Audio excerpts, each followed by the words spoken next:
오늘도 우리 옆 사람과 이렇게 인사를 하며 교제하겠습니다. 반드시 좋은 날이 올 것입니다.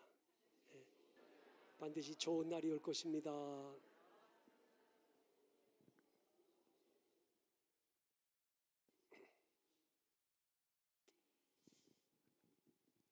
어제 제가 우리 교단 목사님이 돌아가셔서 장례식을 인도하고 왔습니다. 이 목사님은 저 목동에서 열심히 목회하시는 50대 목사님이십니다. 사모님과 두 아이들이 유족으로 남아 있었는데 정말 마음이 안타까웠습니다. 이분이 교회를 개척해서 목회를 열심히 했어요. 목동 신시가지에서 교회가 엄청 부흥했습니다. 장래가 촉망되는 목사님이십니다. 5년 전에 암 진단을 받고 투병하다가 하나님의 부르심을 받았어요. 한참 열정적으로 목회할 50대, 고등학생 다니는 아이, 중학생 다니는 두 아들을 남겨놓고 하나님의 부름을 받았어요. 하나님이 왜 이 시점에서 이 목사님을 부르셨나? 좀 더 시간을 주셨으면 좋았을 텐데 그런 아쉬움, 안타까움이 있었어요. 항상 이런 궁금증을 가질 때마다 하나님은 내게 이렇게 말씀하셨어요. 지금은 모르지만 이후에는 알게 될 거다. 왜 하나님이 이렇게 열정적으로 개척해가지고 100여 명이 넘는 교회로 부흥시키고 한참 열심히 일할 50대 나이에 한참 성장하는 사춘기 두 아이를 남겨놓고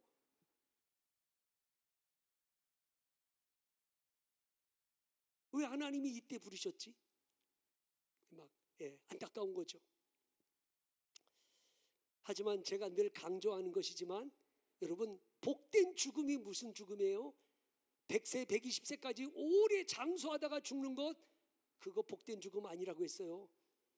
잠자다가 죽는 거, 이걸 복된 죽음이라고 말할 수 없어요. 진짜 복된 죽음이 뭐냐? 내가 주님 뜨겁게 사랑할 때, 내 신앙이 가장 절정에 이르렀을 때 그때 부름받는 게 복된 죽음이다. 100세, 120세 되면 뭐예요? 주님도 알아보지 못하고 가족도 못 알아보면 이렇게 오래 사는 게 복된 죽음, 복된 거라고 말할 수는 없잖아요. 여러분, 언제면 어떻습니까? 어차피 한 번 떠나는 인생인데 40대면 어떻고 50대면 어떻고 70대면 어떻고 언제면 어때요? 중요한 것은 내 신앙이 가장 주님을 사랑하고 가장 내 신앙이 절정에 이르렀을 때 그때 부름받았다. 이건 영광된 죽음이라고 생각하는 거예요.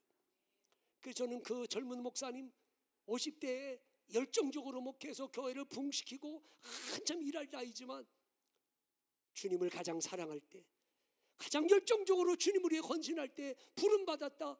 저는 그 목사님에게 복된 죽음, 영광된 죽음이라고 생각했습니다. 사도 바울이 자신에게 있는 질병을 가시라고 여겼잖아요. 가시. 나를 찌르는 고통과 아픔을 주는 이 가시다. 이게 가시라고 여겼는데 하나님께 기도하다가 깨달았어요. 이게 가시가 아니라 이게 하나님의 은혜구나. 왜? 이 육체적인 질병 때문에 하나님 앞에 겸손히 무릎 꿇게 하시고 연약한 내 모습을 보며 강하신 하나님을 붙들게 하시고 내 능력이 아니라 하나님의 능력으로 일하고 있다는 걸 깨달았기 때문에 이게 가시가 아니라 하나님의 은혜구나. 지금은 모르지만 이후에는 알게 될 거다. 네? 여러분, 상식적으로 이해가 안 될 때가 있어요. 도저히 받아들이기 힘든 일이 우리에게 있을 때가 있어요. 그때마다 원망하거나 낙심하지 마시고 잠잠히 하나님의 때를 기다리는, 지금은 모르지만 이후에는 알게 될 걸 믿고 하나님의 때를 기다리는 신앙의 사람들이 되시기를 바랍니다. 최후의 만찬 자리에서 예수님께서 겉옷을 벗으시고 허리에 수건을 두르시고 양동이에다가 물을 떠다가 그리고 제자들의 발을 씻기시는 거예요. 당황한 제자들이 베드로가 이렇게 묻습니다. 주여, 어째서 주께서 제 발을 씻으십니까? 여러분, 이 말 속에는 이런 뜻이 있는 거 아니에요? 제가 주님의 발을 씻겨드려야 되는데 어째서 주님께서 제 발을 씻겨주십니까? 우리가 아는 것처럼 이 팔레스타인 땅이라고 하는 것은요, 모래와 먼지가 많고 당시에 샌들을 신고 다니기 때문에 발에 먼지와 모래가 많이 묻어 있어요. 그래 어느 집에 가든지 그 집의 하인이나 하녀가 손님과 주인의 발을 씻겨주거든요. 어찌 보면 제자들이 예수님의 발을 씻겨줘야 되는데 예수님이 도리어 제자들의 발을 씻겨주는 거예요. 신분이 낮은 자가 신분이 높은 사람의 발을 씻겨줘야 되는데 예수님이 제자들의 발을 씻겨주는, 상식적으로 이해할 수 없는 일이죠. 예수님이 제자들의 발을 씻겨주니까 베드로가 물어요. 주께서 어째서 제 발을 씻겨주십니까? 예수님이 이렇게 말씀하셨어요. 지금은 모르지만 이후에는 알게 될 거다. 여러분, 이 요한복음 13장을 한마디로 말하면 사랑장이라고 할 수 있습니다. 사랑장. 그래서 1절에 이렇게 시작하지 않습니까? 유월절 전에 예수께서 자기가 세상을 떠나 아버지께로 돌아가실 때가 이른 줄 아시고 세상에 있는 자기 사람들을 사랑하시되 끝까지 사랑하시니라. 이렇게 시작해요. 그 다음에 34절 35절에서 결론적으로 이렇게 말씀하셨어요. 새 계명을 너희에게 주노니 서로 사랑하라. 내가 너희를 사랑한 것 같이 너희도 서로 사랑하라. 너희가 서로 사랑하면 이로써 모든 사람이 너희가 내 제자인 줄 알리라. 사랑해라.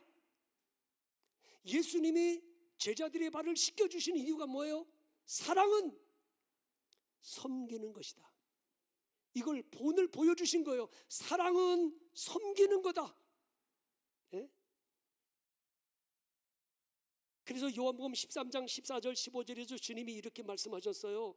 내가 주와 또는 선생이 되어 너희 발을 씻었으니 너희도 서로 발을 씻어주는 것이 옳으니라.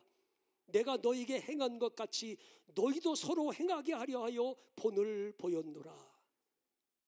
신분이 낮은 자가 신분이 높은 자의 발을 씻겨줘야 되는데 예수님은 주와 선생이신데 제자들의 발을 씻겨주는 거예요. 왜요?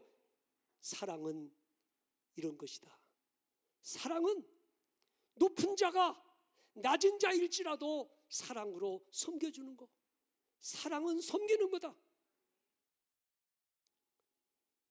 여러분,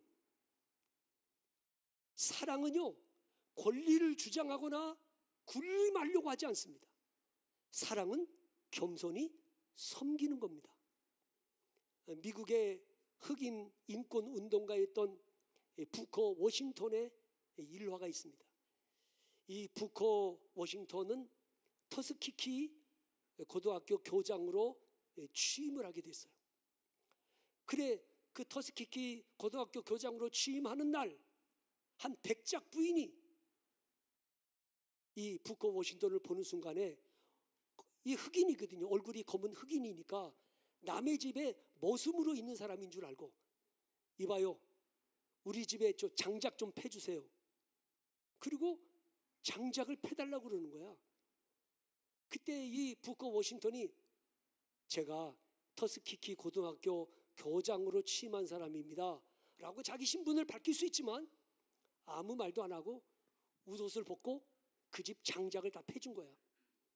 장작을 한참 패고 있는데 그 백작 부인의 하녀가 이게 부커 워싱턴이 이 터스키키 고등학교 교장 선생님인 걸 알고 백작 부인에게 얘기한 거예요. 주인마님, 저분이 터스키키 고등학교 교장 선생님으로 취임하신 분입니다. 그 말을 듣고 백작 부인이 미안하니까 그 다음날 교장실을 찾아갔어요. 죄송합니다. 제 무례함을 용서해 주십시오. 그때 이 부커 워싱턴이 이런 말을 하지 않습니까? 저는 가볍게 몸을 푸는 걸 좋아합니다. 제가 그런 일로 인해 이웃에게 기쁨을 줄 수 있다는 건 참 감사한 일입니다. 내가 누군데 나를 함부로 무시하고 나를 머슴 취급하고 노예 취급한 백작 부인을 향하여 불쾌하게 말하지 않았습니다. 괜찮습니다. 이웃에게 도움을 줄 수 있다는 건 기쁜 일이죠. 언제든지 하실 일 있으면 말씀하십시오. 여러분, 사랑이 뭐예요? 사랑은 섬기는 거잖아요. 부부끼리 왜 싸워요? 여러분 가만히 생각해요. 부부끼리 왜 싸워요? 이런 거예요. 남편이 학벌이 좋아. 근데 아내가 무슨 일 하다가 뭐 좀 실수하면 그것도 몰라? 라고 말 한마디 하면 이제 싸움이 시작돼요. 아내의 집안이 경제적으로 부유해요. 남편은 좀 가난하고. 남편이 무슨 얘기만 하면 가진 것도 없는 주제에. 자, 이렇게 시작되면 이제 싸움이 시작됩니다.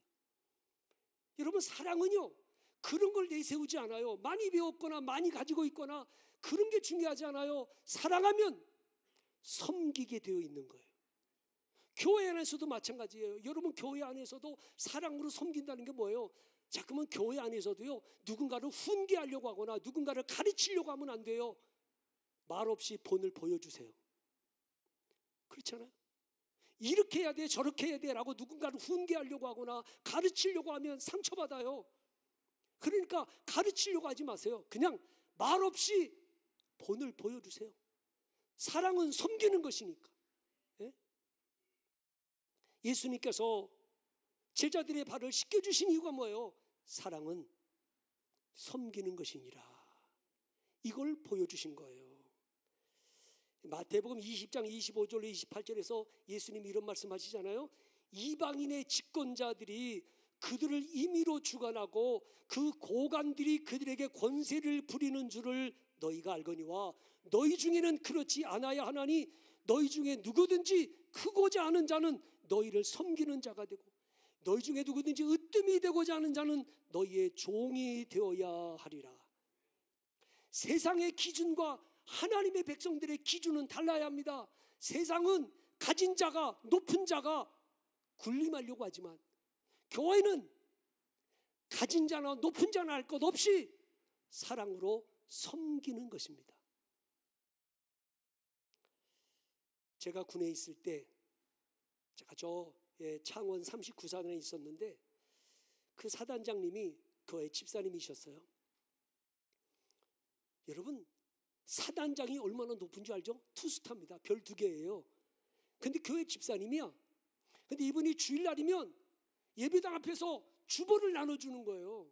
사병들에게. 그러니 교회가 꽉꽉 찹니다. 앉을 자리가 없습니다. 왜? 사단장이 주보를 나눠줘요. 그러니 2등병, 1등병 할 것 없이 사병들이 사단장이 주는 주보지를 받아들고 감격하죠. 사랑이 뭐예요? 사랑은 섬기는 거예요. 군림하는 게 아니에요. 주장하는 게 아니에요. 섬기는 거예요.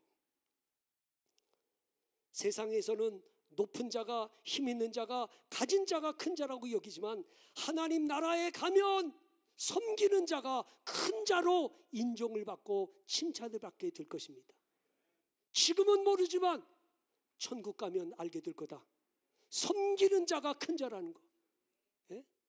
지금은 모르지만 천국 가면 알게 될 거다. 세상에서는 무명한 자 같으나 주님 앞에 가면 유명한 자가 될 것을 그때 알게 될 거다.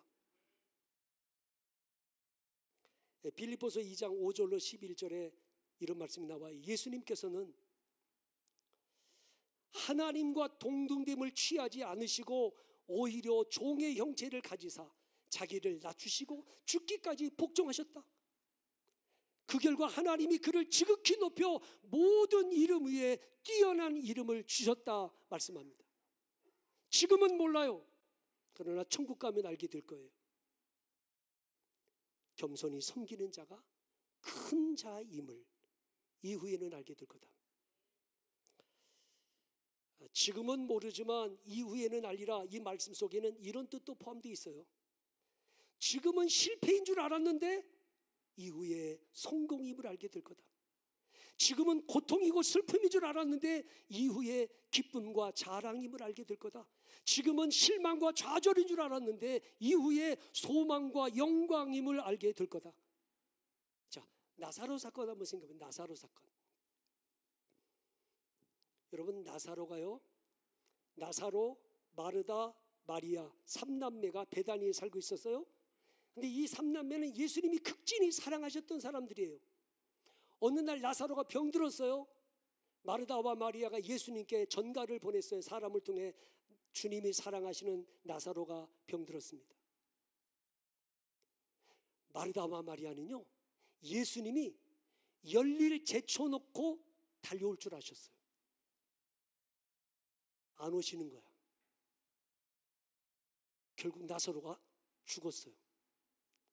장례식을 치르고 나흘이 지난 후에 예수님이 무덤에 찾아오셨어요. 그때 마르다와 마리아가 첫 마디가 뭐예요? 주께서 여기 계셨더라면 내 오라비가 죽지 않았을 겁니다. 무슨 얘기예요? 주님, 왜 이렇게 늦게 오셨어요? 정말 우리를 사랑하시는 거 맞아요? 라는 섭섭함이 그 속에 담겨 있는 거예요. 어째서 지금 오셨습니까? 예수님께서 마르다에게 무덤 입구를 막고 있는 돌을 옮겨놔라. 마르다가 이렇게 말합니다. 주여, 죽은 지 나흘이 되어 냄새가 나나이다. 너무 늦었습니다. 이제는 가망이 없습니다. 괜한 수고하지 마십시오. 예수님이 이렇게 말씀하셨어요. 내 말이 내가 믿으면 하나님의 영광을 보리라 하지 아니하였느냐. 돌을 옮겨놨어요. 예수님께서 나사로의 이름을 부르시니 죽은 나사로가 무덤에서 살아서 걸어 나옵니다. 그 모습을 보고 모든 사람들이 하나님께 영광을 돌리게 됩니다.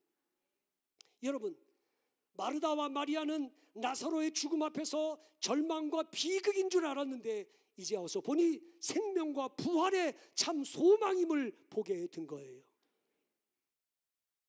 하나님이 나로 하여금 왜 힘들고 고통스러운 광야길을 지나게 하시나? 지금은 모르지만 이후에는 알게 될 거예요. 이 광야길이 나를 힘들게 고통스럽게 하려고 한 게 아니라 마침내 내게 복을 주시려는 하나님의 섭리임을 알게 될 것입니다. 제가요, 처음 목회를 개척해가지고 목회할 때는 교인들은 다 양이잖아요. 양, 순한 양. 그런데 꼭 염소 같은 사람이 한두 사람 있잖아. 예, 들이받잖아. 염소의 특징은 들이받는 거야. 막 하여튼 이 사람도 들이받고 저 사람도 들이받고 막 그래가지고 교회를 힘들게 해. 그래서 목회 촌영병 때는 그 염소 같은 사람이 있으면 차라리, 네, 그런 생각이 들었어요. 차라리. 그런데 시간이 지나다 보니까 목회 연륜이 지나가면서 염소 같은 교인이 필요하더라고. 왜 그런가 하면 보세요. 여러분, 양은요, 양은 먹고 배부르잖아요. 그럼 누워. 먹고 배부르면 그냥 벌렁 누워. 근데 벌렁 누워 있으면 몸이 병들어. 그런데 벌렁 누워 있는 양떼들을 염소가 와서 막 들이받아요. 들이받으니까 벌떡 일어나가지고 이리 뛰고 저리 뛰고 그러다가 건강해져. 이 염소가 필요하구나. 염소 같은 사람이 있어서 막 들이받아야 목사도 정신 차리고 교인들도 정신 차리고 더 열심히 기도하게 되고, 교회는 양만 있는 게 아니라 염소도 필요하구나. 지금은 모르지만 이후에는 알게 될 것이다. 여러분, 모든 걸 너무 쉽게 속단하지 마세요. 지금은 모르지만 알게 될 거예요. 하나님의 선하신 뜻이 있다는 걸 말이죠. 욥이 고난 당할 때 얼마나 힘들었어요. 고난이 힘든 게 아니라 욥의 아내도 욥의 친구들도 다 욥을 공격하니까 욥이 의지할 데가 없는 거예요. 너무 가혹한 힘든 시간을 보냈는데 나중에 생각해 보니까 그게 은혜인 거예요. 왜? 친구도 아내도 욥을 다 공격하니까 결국에 욥은 하나님만 바라고 하나님만 의지하게 되고, 그리고 나중에 이렇게 고백합니다. 내가 죽게 대하여 귀로 듣기만 하였었더니 이제는 눈으로 주를 배옵나이다. 고난을 통해서 살아계신 하나님을 눈으로 목도할 수 있는 간증거리가 있게 하신 거예요. 사랑하는 여러분, 아무리 힘들고 어려워도 결코 포기하지 마시고, 지금은 모르지만 이후에는 알게 될 거다. 믿음을 가지고 견디며 인내하면 마침내 하나님의 영광을 보는 날이 오게 될 줄 믿습니다. 기도하겠습니다.